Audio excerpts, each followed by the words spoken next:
Hello everyone and welcome to Forsaken Castle.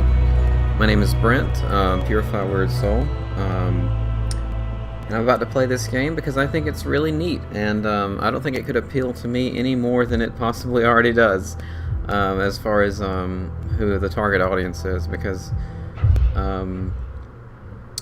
it's very, very, very Castlevania, and 2D adventure, side-scrolling. And as I'm playing it, I'll go through some of the other similarities. It should be fairly obvious, though. So this is a Kickstarter game, and it's about halfway through the campaign. There are about a little under 2 weeks to go at this point. And another thing that appeals to me a lot is that the next stretch goal is a Valkyrie costume. And if you can't tell from my username, I'm a big Valkyrie Profile fan.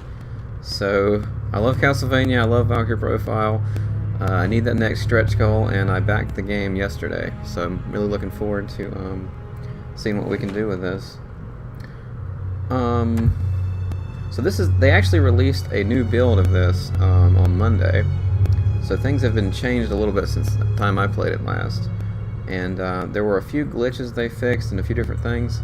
I did just notice that one thing that I found before is still in the game. I'll explain that in just a second and get some more real estate here. I like the slide animation. It's really nice and smooth looking. And you can crawl, as you can see there. This is kind of a weird spot here. Like, normally you see this in a game and your first thought is, well, this must be like a one-way area, like you can't go through there. But in this game, you can actually crawl into it with a jump like that. So I guess it's at least illustrating that you can do that. So this area here is kind of one way. And you see these blocks here, nothing you can do with them yet.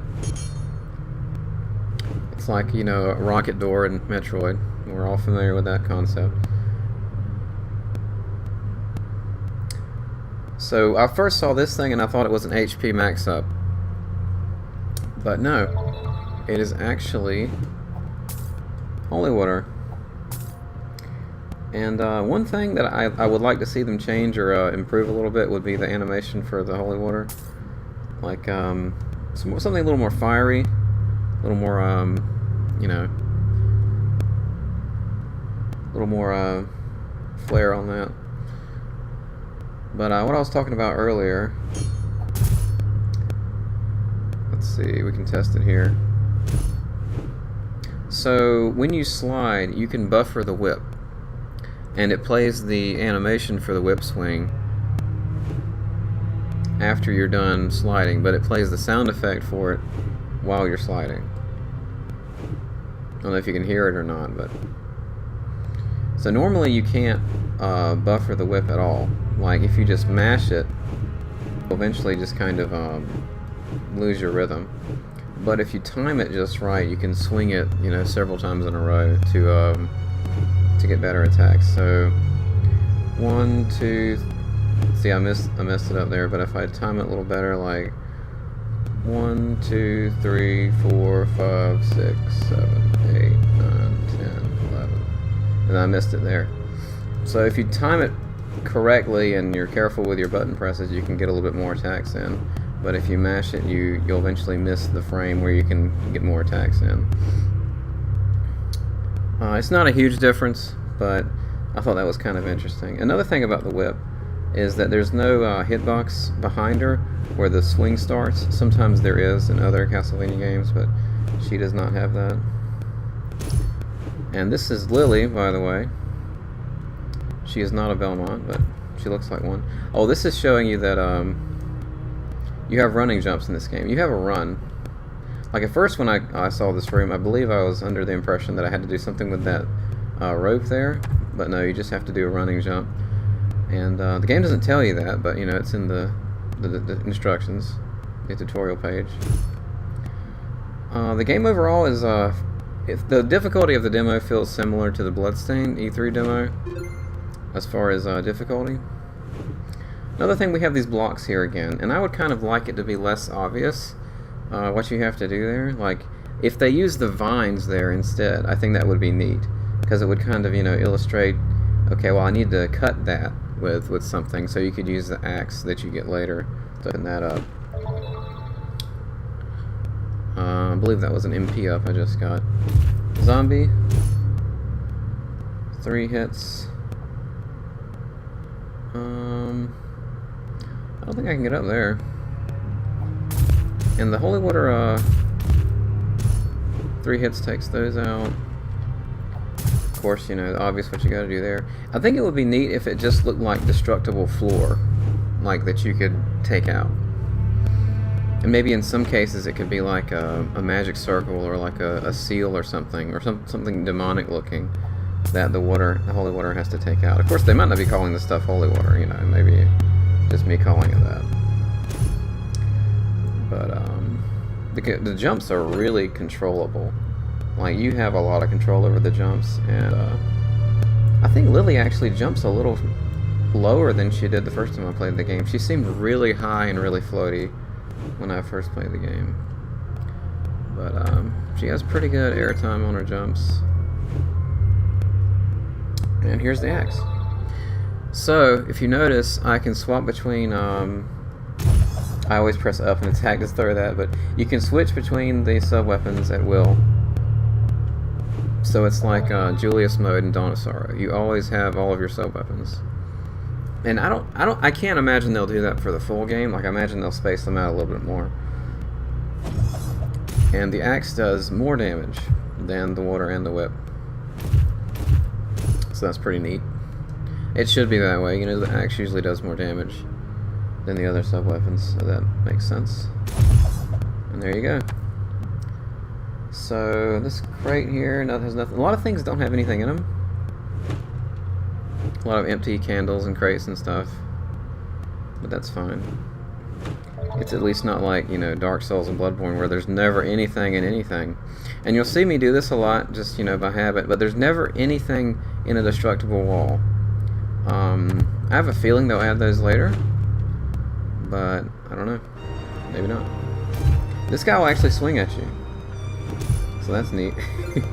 All the other enemies are just trying to run into you. And here, this is where the music kicks in. So the music in this game is done by the guy that did the Valdez Story soundtrack. And I like that game. I thought it was pretty good. I didn't play all the way through it, but I enjoyed it. And sprite work was really nice in that game. It was pretty difficult later, actually. And I played the monk in that game. It's pretty good. I would recommend it if you're looking for a Metroidvania experience. But that one, unlike a lot of other games of this genre, they focus more on skill trees and combo systems and whatever, and I'm not really into that for Castlevania type games. I'd rather have this Richter Belmont, you know, shiny whip animation, standard attack, and sub weapons, and you know, all that kind of good stuff. Because this is kind of a cross between a classic Vania and a Metroidvania with the attacks and what you can do. Kind of like a Shovel Knight chest there. And there you see a little bookshelf with stuff on it. I don't think we see that again in the demo. But overall, the oh yeah, the sprite for Lee actually has already been improved, I believe, and they're going to add that in later. It looks fine as it is, though. So here's like a little crystal-y thing. And before, I believe before they patched it, you could actually hit that with another sub-weapon and open this up, but they fixed that. So you have to hit that with a different sub-weapon.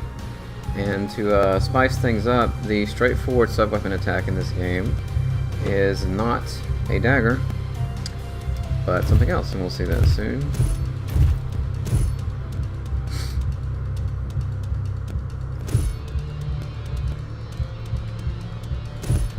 That run is pretty quick. Alright, so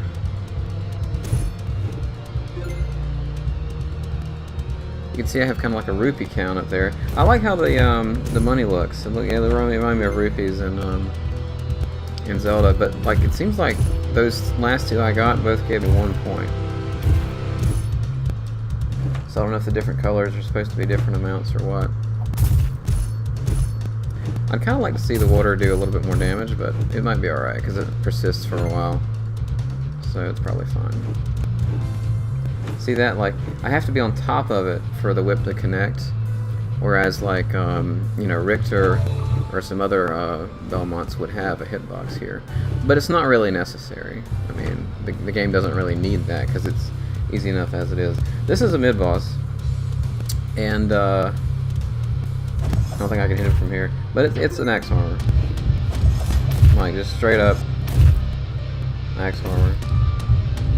I think I'm out of sub-weapons now. But the axes don't seem to come back. Yeah, I seem to remember jumping higher than that last time I played this game. And as you can see, your sub-weapon energy, which, you know, I guess they would call it MP, recharges in this game. And now I have the fireball. You can shoot those out pretty quick. Well, 2 meats. And you can crouch and do it. It uses a lot of MP though. I like how there's this little animation when you don't have anything. It would be cool if she did like she would shake her head or like look at the floor or something and disappointed when nothing comes out. I kind of expect the game to have some neat personality like that, because if I was to make a video game, man, it would be very, very, very similar to this. I'll go ahead and tell you, because it's got everything I would put into a game, like a paladin character with, you know, sub-weapon, Belmont attacks. I mean, the Valkyrie costume, it's just perfect for me.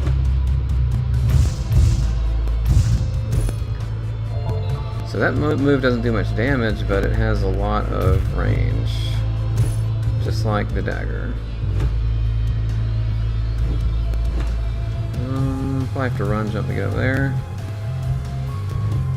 Whenever I do the run jump, like, it feels like I'm playing Mega Man X, but then I remember that I can't actually, you know, kick step on the walls. But, you know, don't really need to do that. Like, this part looks really scary.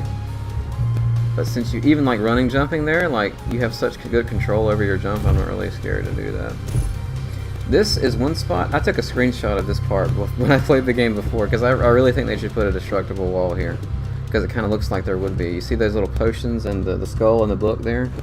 I think this would be a good spot for a destroyable wall.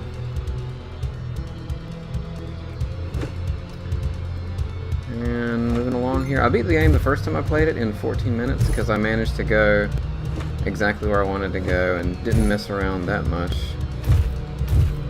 But I think overall it would take most people about 15 minutes to play the game. There's no more meat, wow. They don't want people to die.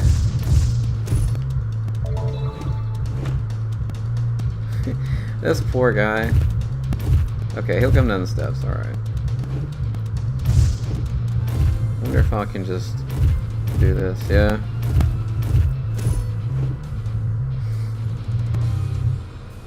I think we're coming up on the boss. Oh, I thought I had the axe. There we go. Hey! Building up those points for the double shot, man. Some more empty candles. I'm just glad they're there. I think I might like to see some hardy looking things, like a, you know, like a floating trajectory power up thing, like a heart. That would be pretty neat. So yeah, this is the boss. Not this lady, but Synax. It's death. Not really. Ow. So this guy gave me a little trouble the first time I fought him, if I remember right. Yeah, those little skulls can spawn. Hit you like that.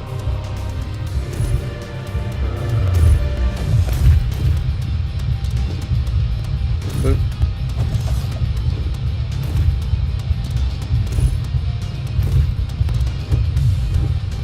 Trying to short hop and hit him, that's not working. Oh ho!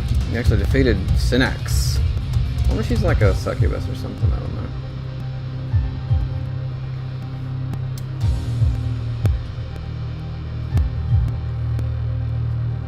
Hey, it was still 14 minutes.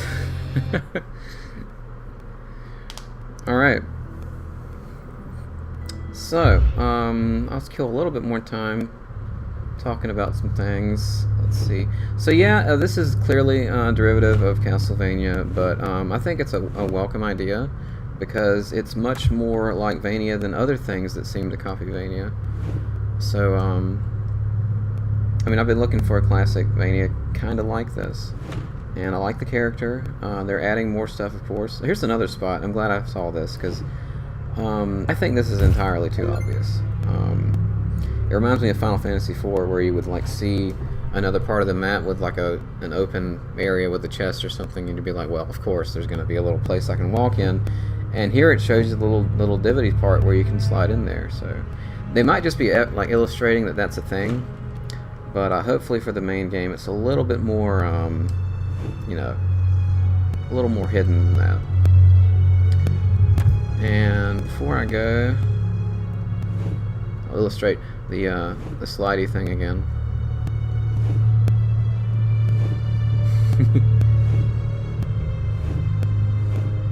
Actually,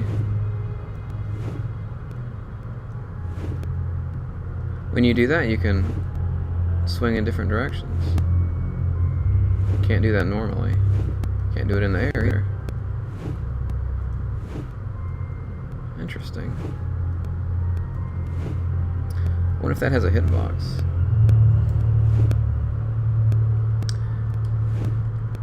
Well, that's something to check out for the developers. I imagine they didn't intend that, but you know, who knows? This thing looks like it would hurt you, but it doesn't. Well, I just noticed I start out with 50 rupees. That's interesting. So yeah, I like it. As far as ideas for what else they could do, I like how there's the holy water, the axe, and the projectile fireball. I think they've got the staples pretty much covered there. I think I heard something about item crashes, so I hope that's a thing. And I'm very curious to see how the Valkyrie costume changes Lily.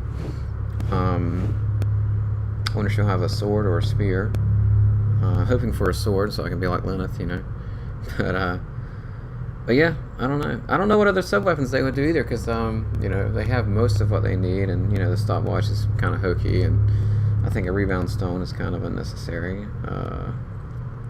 But you know, there's always the cross, so I'd kind of like to see that, the boomerang thing. And one thing I always like dreamt about, I guess, which I thought was a thing but really wasn't, was, you know how you can throw the cross boomerang, and if you're in like the trajectory of it, your character, you'll catch it. And for some reason I always thought that would like return a heart if you caught it, but it totally doesn't. So it'd be actually neat if when you caught the cross boomerang, or whatever the boomerang ends up being in this game, if there is one, if it restored a little bit of your MP if you caught it. I think that would be neat. Or maybe they could do it like Ninja Gaiden, the orange shuriken, the windmill shuriken, where it would like follow you around if you didn't catch it. That might be interesting. But that pretty much does it, and I've got to go now because I Castlevania D&D with the Bloodstained admin, because he's running a Ravenloft D&D game, and it's pretty cool, pretty amazing, because he modified it for Castlevania. So everything is Castlevania with me. Castlevania and Valkyrie Profile and fighting games. But anyway, yeah, check this out. I'm gonna link it. The Kickstarter is about a little under 2 weeks to go. Forsaken Castle. Check it out. Thank you. Later.